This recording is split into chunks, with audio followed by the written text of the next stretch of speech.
conjured up is that of super streamlined supersonic fighters streaking across the sky.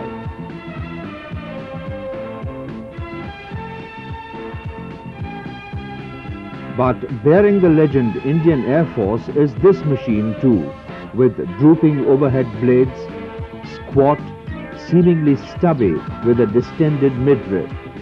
The Mi-8 helicopter, unimpressive at first glance.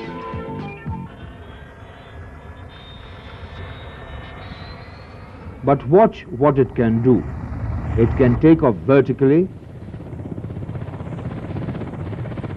move sideways horizontally,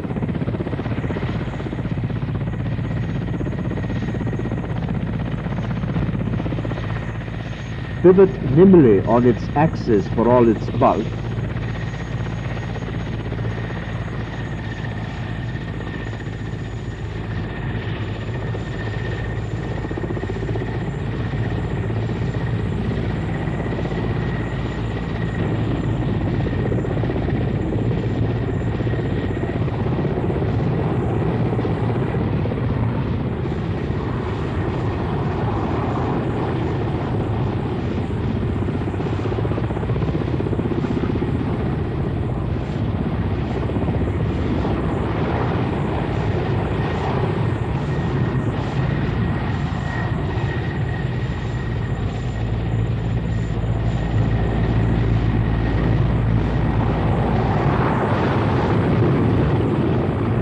reverse its direction of flight,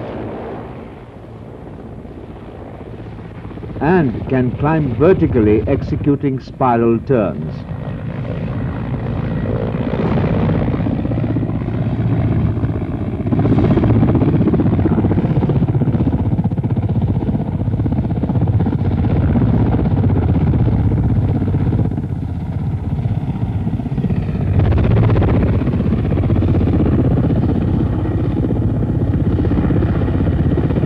These are the qualities of the machine which the IAF Mi-8 pilots use to strike and to save.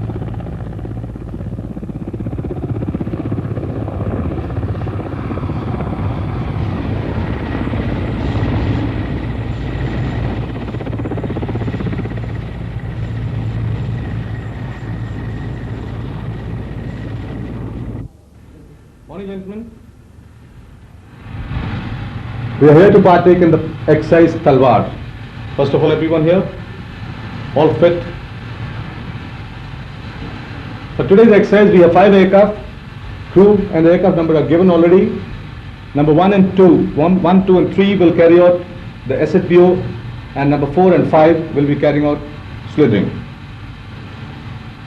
SHBO, there will be 20 troops in each aircraft, and aircraft during this slithering will be carrying only 16. The formation call sign as given here are Talwar 1, 2, 3, and for slithering is 4 and 5. Startup, we'll have at 0540. Takeoff will be at 0552. Catch up, number 1, 2 and 3 will catch up in a wick formation, and 4 and 5 will be in port echelon about 100 meters behind at same level. Same position will be kept up during the sortie right up to the RB and onto the DZ. Coming back to the salient features for the SHBO, all aircraft after crossing point Charlie, as you know, we are entering the enemy territory. Keep a sharp lookout for the enemy forces. In case any time the umpire says that we have had ground fire, the aircraft encountering ground fire is to turn about and get back to base. In case aircraft going over the DZ not been able to sight the DZ, will carry out after finishing the time, that is 2 hours 40 seconds, fly another about 15 seconds, turn left on a course of 030 and hit point Echo and get back to base. There will be no question of going over the DZ second time. Having finished the briefing, any one of you have got any points or any doubts? What is SHBO? Special Heliborne operations, of course. The crews settle in.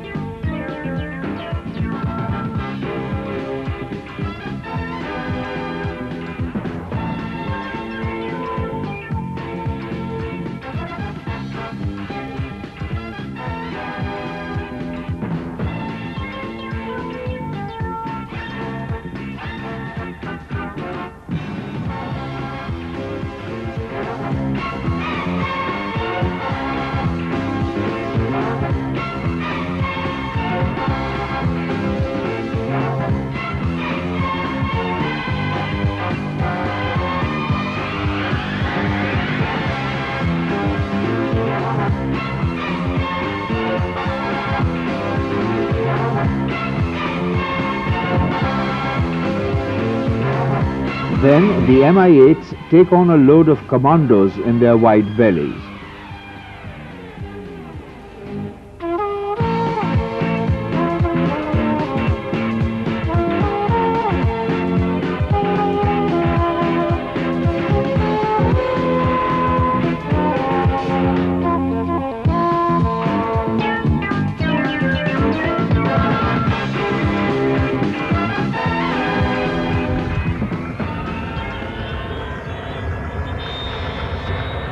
This is an operation normally carried out at night, but first practiced during daylight hours.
Navigating unerringly to a remote small clearance, the pilots fly a tight formation. This is important more so at night, so that the aircraft do not stray apart and thus disperse the group of commandos they are carrying.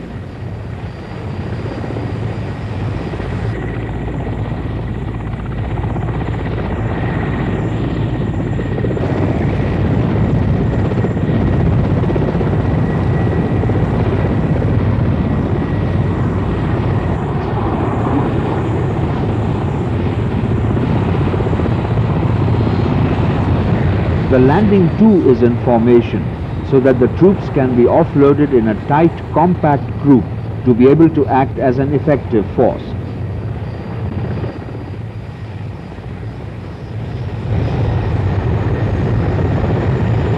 The trained commandos deplane in less than 15 seconds, which minimizes the time spent by the helicopters on the ground, where they are vulnerable to ground fire.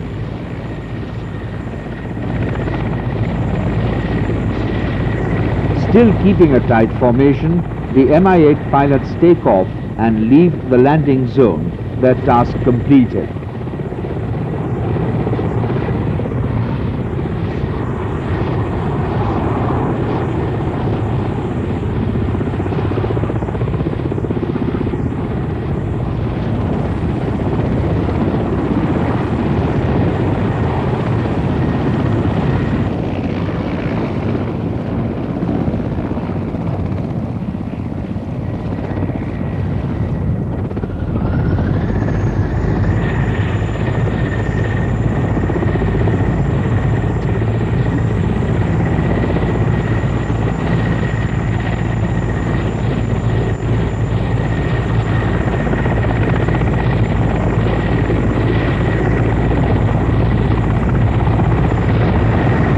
Meanwhile, the two helicopters earmarked for the slithering operation take off.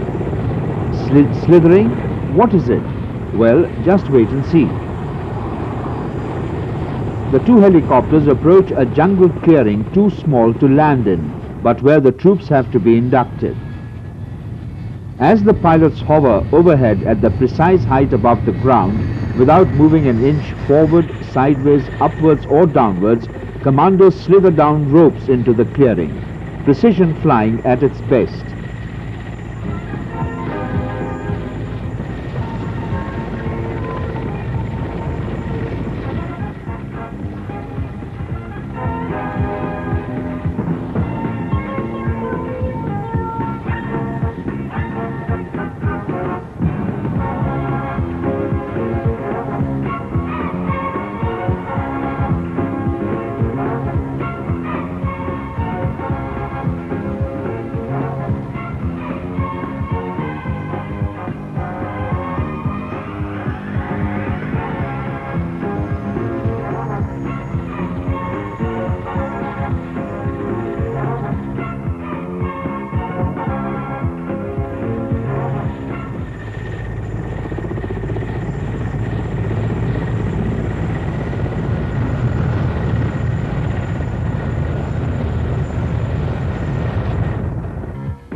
From the lush green areas of our country to the vast wasteland of sand dunes in the desert of Western India, it is all within the operating range of IAF's Mi-8 helicopters.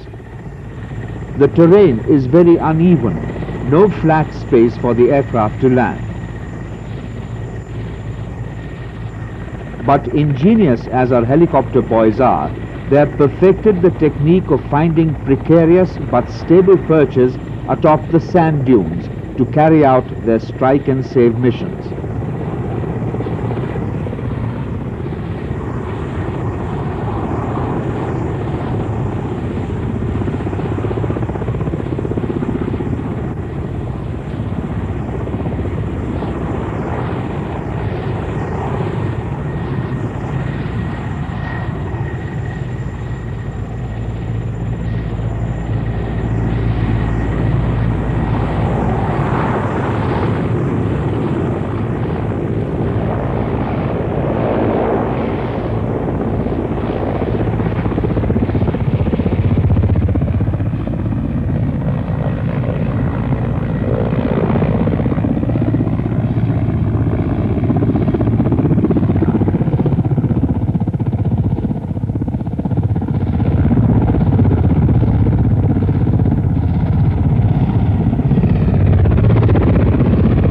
If at all any flat ground is found among the sand dunes, it usually is the dry bed of a tal, a pond or a lake.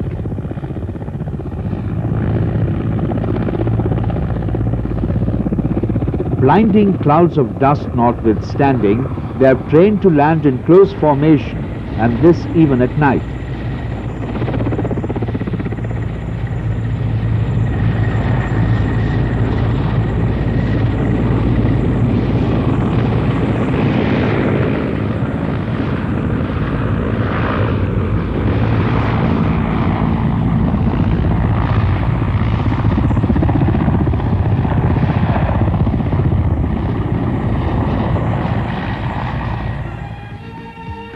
From the sandy wastes of the plains of Western India to a desert of another kind range the Mi-8s. The high mountainous region of Ladakh equally barren, where mountainsides are draped with thick-grained sand and rock, the tops with snow, and the valleys tortuous and narrow. One wrong turn can spell the difference between a mission completed or aborted.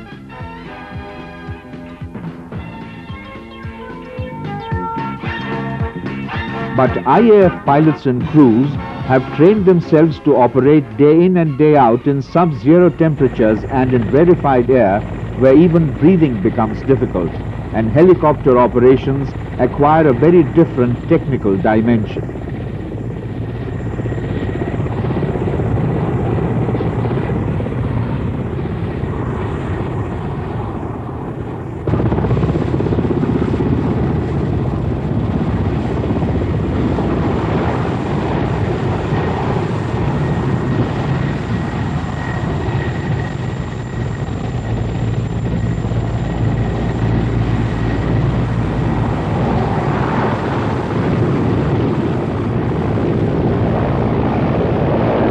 The task here is to keep our Jawans guarding this most inhospitable terrain supplied with the needs of daily living and the wherewithal to defend the frontier.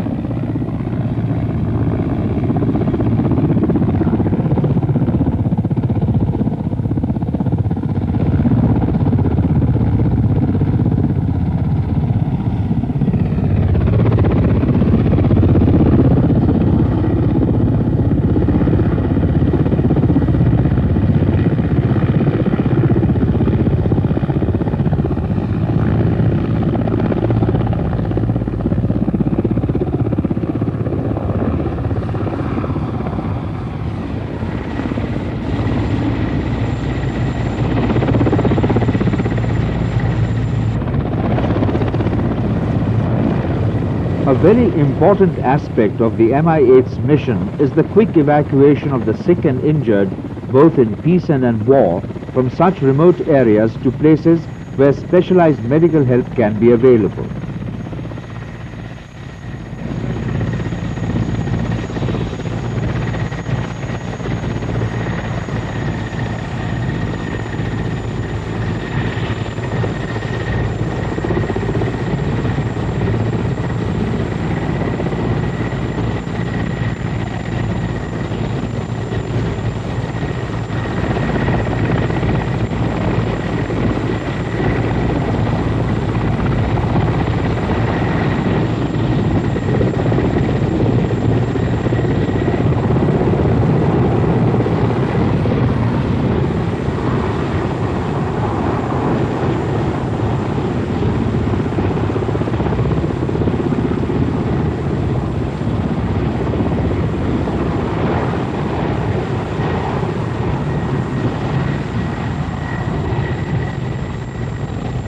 This rescue capability is one which boosts no end the morale of all those working in or guarding these remote mountainous frontier.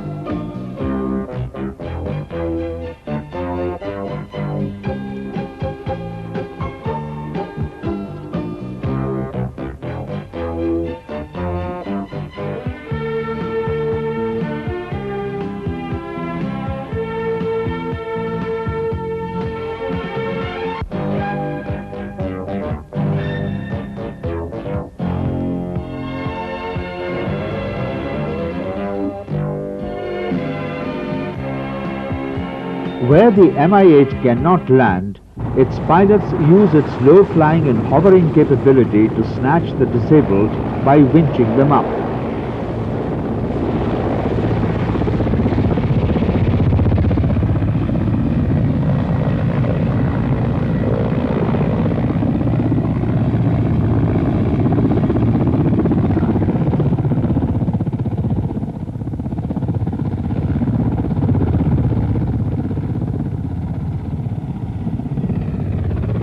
The gunner, also acting as the load master, descends and buckles the sick in the harness.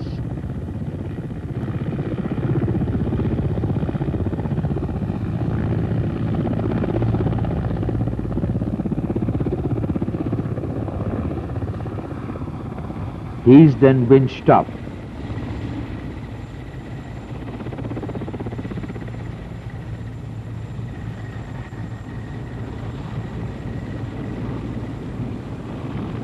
The seat is lowered again and the gunner is winched up.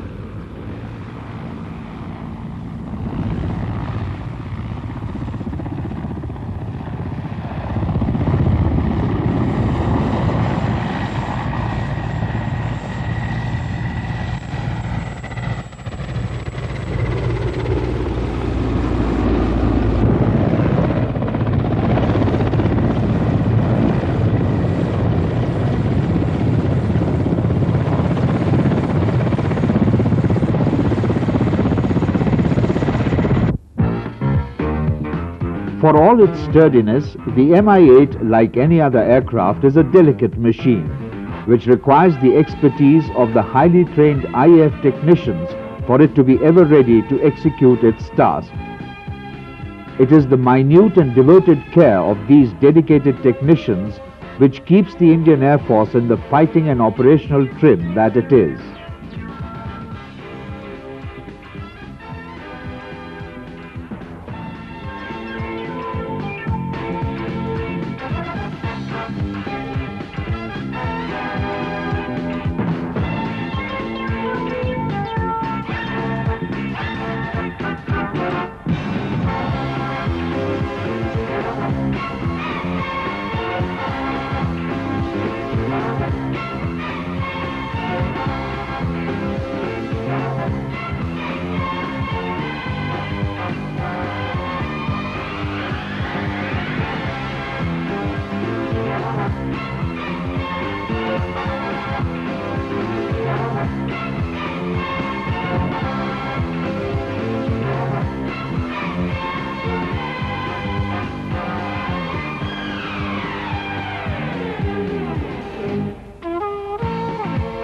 Paratrooping too is one of the tasks in which the Mi-8 pilots and crews specialize. With their variable slow forward speed, the choppers can drop paratroopers so that they land compactly in a small dropping zone. A drop from a fixed-wing aircraft spreads the paratroopers over a much wider area. For paratrooping, the Mi-8 pilots are trained in, besides accurate navigation, to gauge the wind speeds and directions accurately and then order the jump during the precise few seconds which will ensure that all the paratroopers land safely in the small clearing below. But this is an art first practiced both by the paratroopers and the air crews over the normal training dropping zone.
What the Mi-8 pilots cannot carry in the wide body of their aircraft, they will carry slung underneath.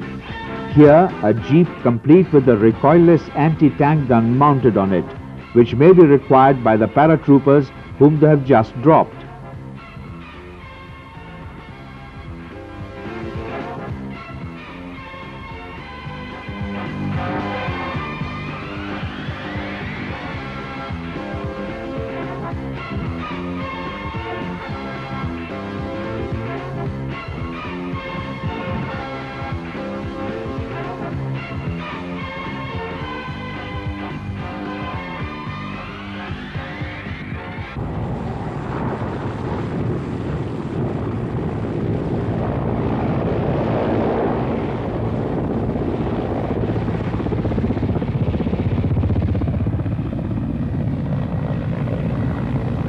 It is a delicate operation perfected to such an extent that the Mi-8 can carry even a smaller machine of its kind which may have become unserviceable in a remote area.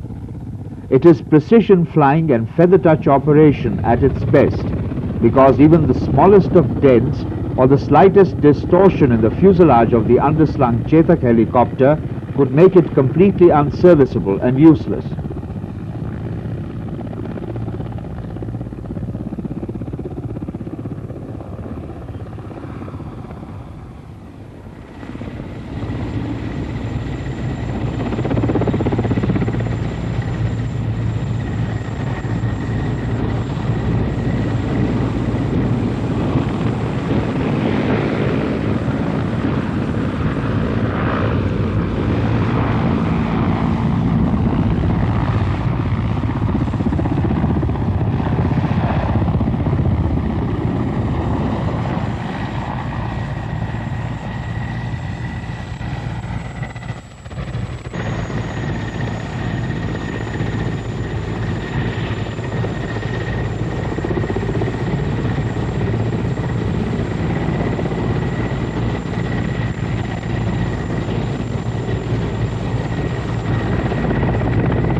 For all its docile looks and unwieldy shape, the Mi-8 carries a striking punch.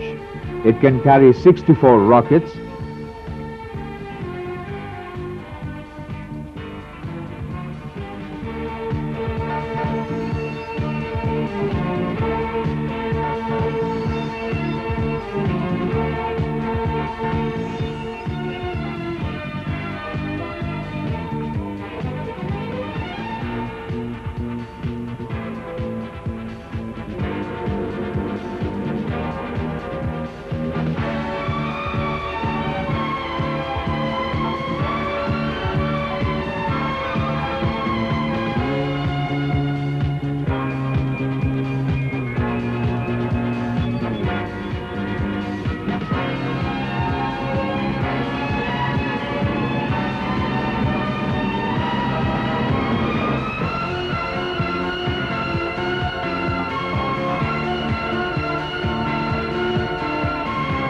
six light machine guns or rifles,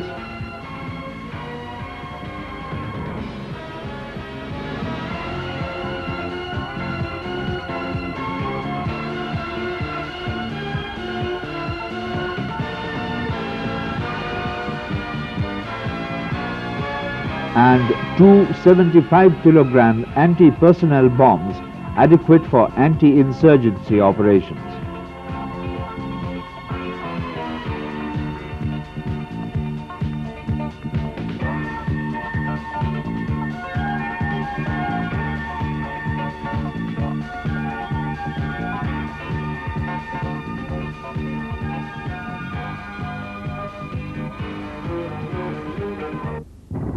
Let's carry you to the range with us and show the Mi-8 crew's striking prowess with their rockets.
Drooping, squat and stubby, the Mi-8 might be in looks, but it is versatile in the air, as are its pilots and crews with their many faceted operational capabilities.